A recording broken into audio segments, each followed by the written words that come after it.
এখানে পিঠা বানানো হচ্ছে তো, আর সরা পিঠা।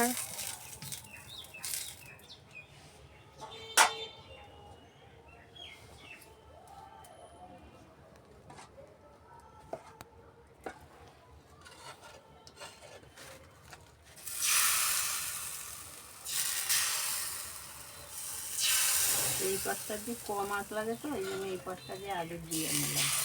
মানে ওই পাশটা মানে কম, মানে এই সাইডের গুলো মানে তাড়াতাড়ি হয়ে যায়, তাই না? এই যে এই পাশে তাপটা বেশি লাগে। হ্যাঁ, ওই দেখ।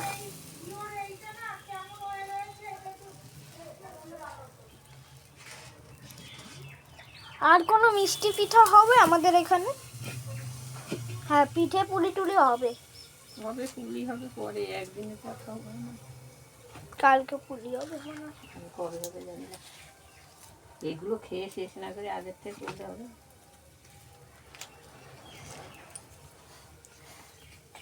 তারপরে আবার অনুষ্ঠান বাড়ি যেতে হবে। তারপর আবার পাটি সাপটা।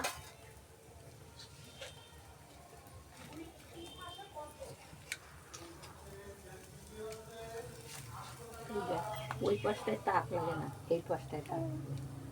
এর জন্য এই পাশে হয়ে যায়, ওই পাশে নিচে আগুন আবার জ্বলছে। জল আছে নাকি কে জানে, দেখে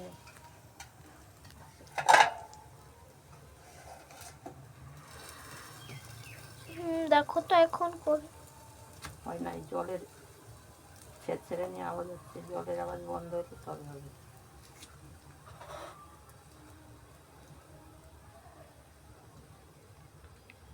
এবার মনে হয়ে গেছে। কালকে দুপুরবেলা খেয়ে উঠে এই কাঠটা কেটেছি, তারপরে উনুন কেটেছি, তারপরে ফুল দুব্বা বেলপাতা ওগুলো তুলেছি, তারপরে এটারে মেজে পরিষ্কার করে ধুয়ে রোদ্দুরে দিয়ে মুছে টুছে এখানে রাখছিলাম, দিয়ে এটা দিয়ে ঢেকে দিয়েছিলাম। দোকানে যেতে দেরি হয়েছে, তো বাবা বললো যে আমি একটু মাজা টান করবো, আসো। আমি এইগুলো, ও আবার ঠাকুরের বাসন মাজছি,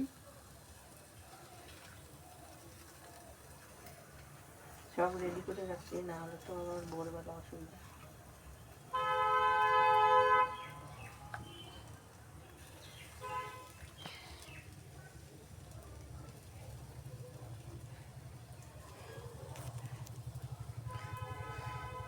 এখনো মনে হয়নি।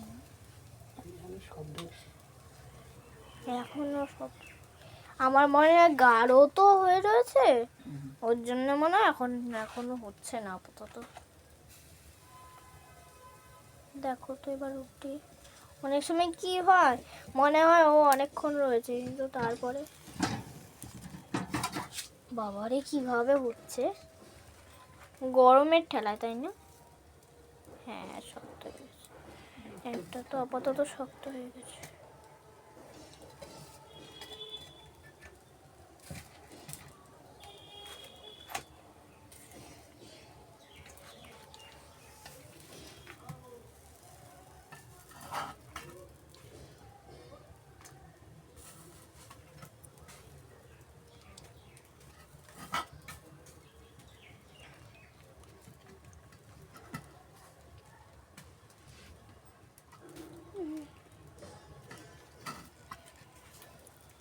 একটু তাপ কম লাগে তো এটা হচ্ছে দেখলাম। জায়গাটা দেখো কালো হয়ে গেছে। এই যে পিঠা,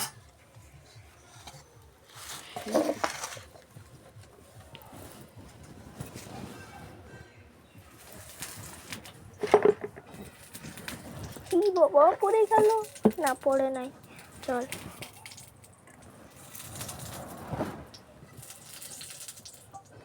গরম গরম পিঠা।